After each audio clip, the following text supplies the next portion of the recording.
All right, hi everybody. Welcome back. I hope your first week went wonderfully. If not, this week's lesson for zones of regulation is going to be perfect for you. We're talking about flexible thinking this week. In order to be flexible, you have to be capable of bending without breaking. So if you think of like a gymnast, they can do back bends, round offs, the splits, and they never break. Flexible thinking is the ability to think about something in a new way. So right now, you guys are thinking about school in a new way. Instead of going to the school and having your classes in your classroom and having recess, now you're doing school from home. And this is definitely a new way. So we need to practice our flexible thinking in order to get good at it. Inflexible thinking is you're only thinking about something one way, and if it doesn't go that way, then you get upset and you can't think about it any other way.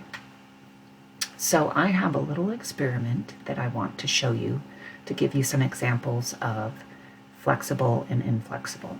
The first thing I have is a piece of yarn. As you can see, this piece of yarn is very limp.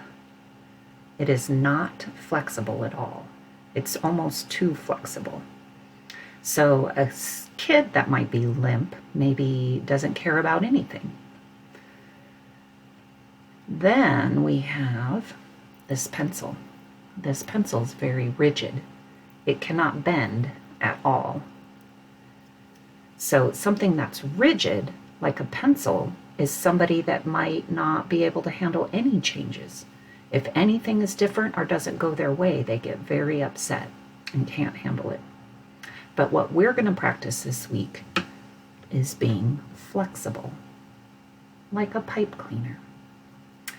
A pipe cleaner can bend, but it still has some shape to it too. It has some backbone. So somebody that's flexible means that they can accept changes and still be a flexible thinker. So this is what we're going to work for this week. What I want you to do now is watch the video that talks about flexible thinking. And then tomorrow I'll read you a story about it. All right, guys. See you later.